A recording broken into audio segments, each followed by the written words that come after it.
Figure it out. Hello, this is Adam Koralik with Figure It Out Productions. The following video is part of our Quick Shoot series.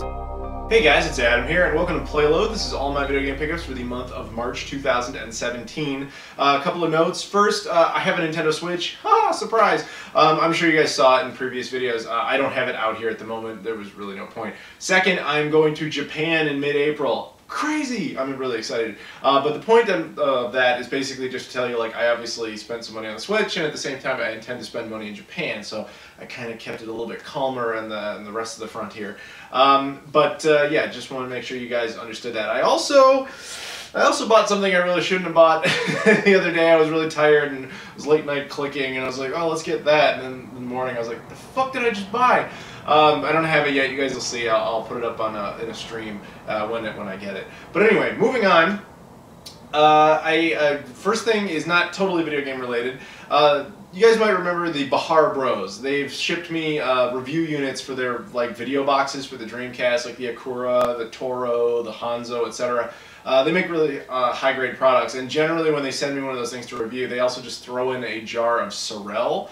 Sorel is chocolate hazelnut spread from Turkey. That's where they're based, and it's amazing. It's the real authentic stuff. And randomly they just sent me an email and was like, yeah, we just sent you a package and it just includes some other Turkish treats. And I was like, okay. So here they are. Just has nothing to do with video games. I just want to point it out. One is also a jar of Sorel, but it's a different product. It's some sort of hazelnut spread. And the other one I can't even pretend to read. I will try and it will be hilarious. Fisko Birlik. I'm sure it sounds much better in Turkish. Actually, Fisko Birlik sounds kind of cool.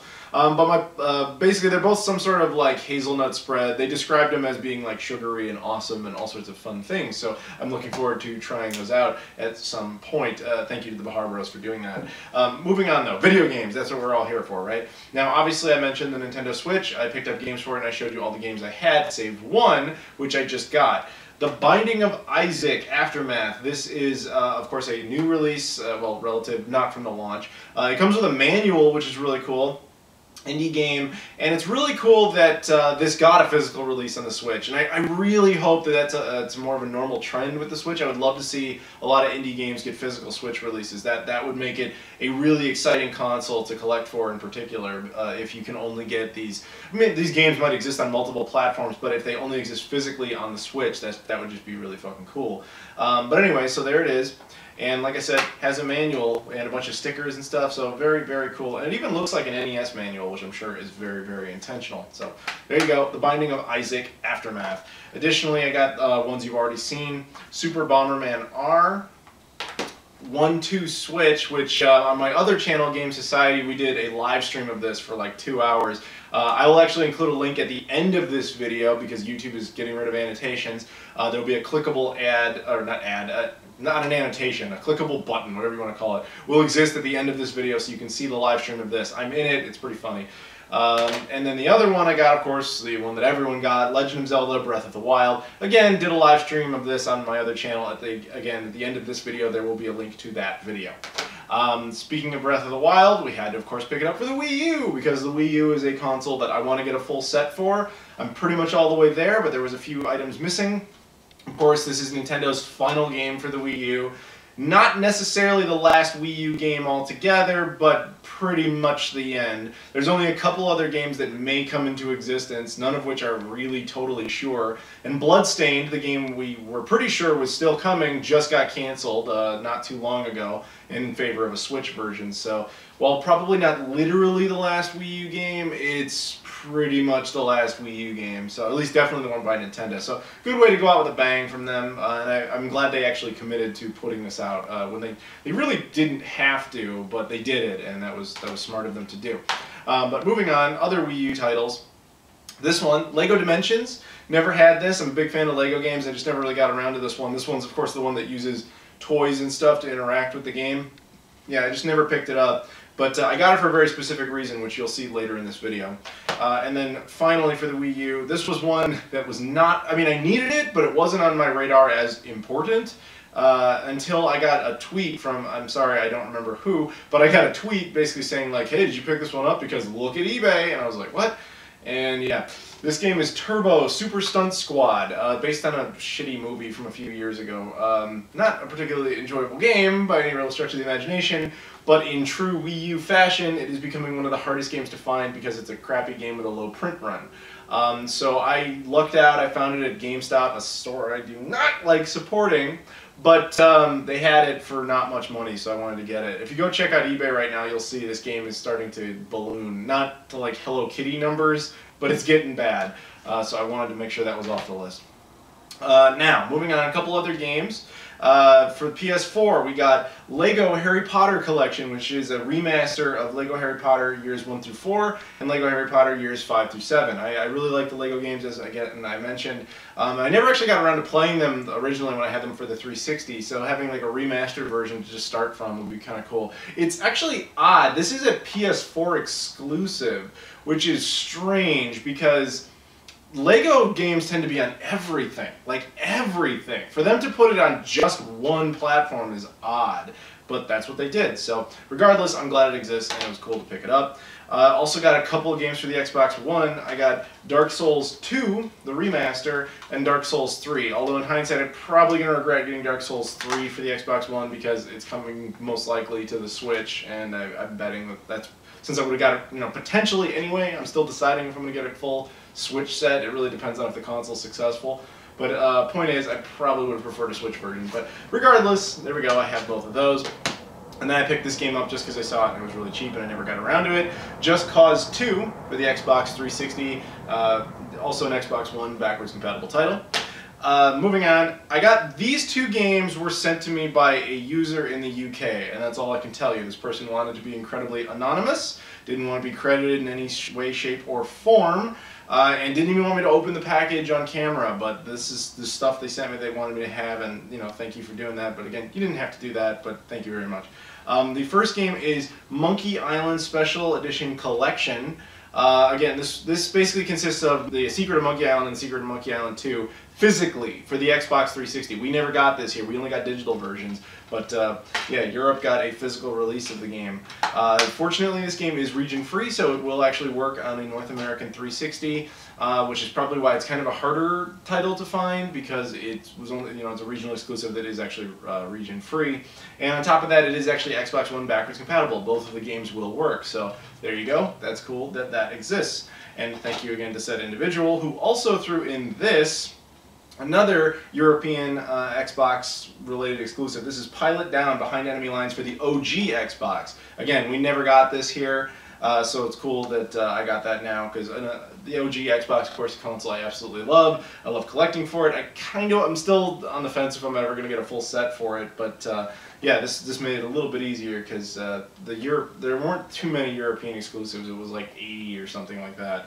And I actually have the vast majority of them, but this was one that I was missing. So very cool to have that. Thank you again to said individual. Now, last thing we got here is a package, which also comes from the UK, but this one is not nearly as secretive. This was, okay, last year I was in the UK. I was actually there in the summer of 2016. And while I was there, I went to Star Wars Celebration in London. I go to a lot of conventions, but usually it's conventions that are video game related. I'm invited to as like a guest or something like that. In this case, this was my girlfriend wanted to go to this convention. We were already going to be there, so she's like, "We're going to this convention." I'm just like, "You got it," and I just tag along. So I wasn't expecting to ever be noticed or recognized or anything like that, because it's Star Wars. I mean, I love Star Wars, but I'm not in any way even tangentially connected to Star Wars. Other than the fact that my buddy voices Darth Vader, but that doesn't mean anything to me. But anyway, point is, so while I was there, eventually my buddy Jordy, the guy who sent me this, saw me there. He just came up and introduced himself. He's like, "Just a big fan of your channels. Nice to meet you." You know, we just talked for a little bit. We became friends on social media, and eventually he decided he just wanted to send me something. Now, as it turns out, Jordy is a developer. He actually, which made sense. He was there to demo some of the video games, so of course he was going to be one of the only people who would notice me, or recognize me, I should say.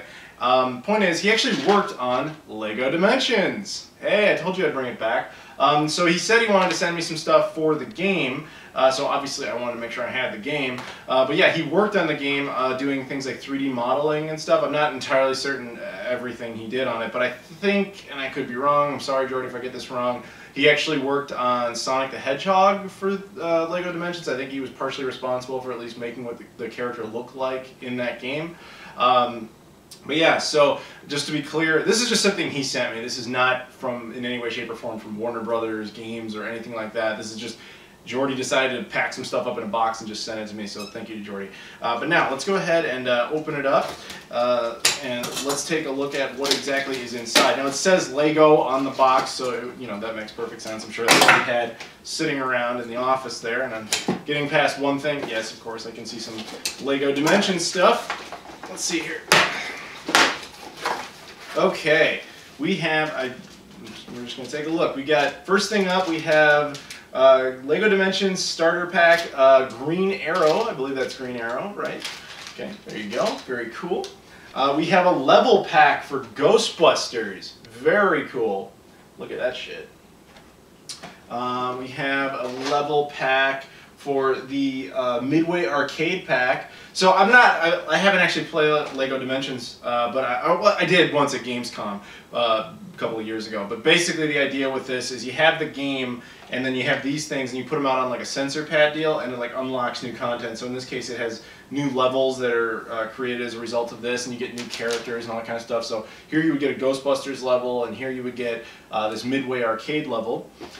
Here we have one that's Gremlins. That's cool. This is just more characters, though. This one isn't actually like a new level. And we have, ooh, I'm going to save that one for last, I think. We have the Back to the Future, Emmett Brown, and the Time Traveling Train. I'm a huge Back to the Future fan, so that's really, really cool. And finally, this one is the one that makes the most sense, based on what I know. Again, as mentioned, Sonic the Hedgehog. So this is the Sonic the Hedgehog pack. It unlocks a new level, comes with a couple of figurines, which it looks like they did a LEGO reiteration of that opening level from Sonic Adventure with the Orca. So that's really cool. Sorry about the random cut here. Basically, I was editing the video and then a package showed up, also from the UK, incidentally, and it was this. This is Data Discs vinyl record number 10. This is specifically for Galaxy Force 2 and Thunderblade. As far as I know, yeah, no, this is the first time that Data Discs has done a record or vinyl record based on all these Sega titles where it's actually two titles. Usually it's just one game with a lot of music. In this case, they actually have two different games on there, which is cool. So the inside, it comes with some artwork for Galaxy Force 2, although I didn't see any artwork for Thunderblade. I'm kind of thinking that that was a bit of a bonus. But you can see on the back that it says Thunderblade. It shows the list of tracks and everything, and then it shows all the other records that they've done over time there, all of which I have. And then the record itself, one side is Galaxy Force 2, and the other side is Thunderblade. And I'll just give you a quick look at it to see the color there. Check that out. So, very cool. I don't usually collect, you know, music and stuff, but these Data Disc records are actually pretty awesome, so really cool to have that. Thank you, Jordy, for hooking me up with all this stuff. That was really nice of you to do. On top of that, of course, thank you to our mystery person who sent me these items, and thank you to the Bahar Bros for hooking me up with this, and of course, thank you guys for watching. I'll see you all later.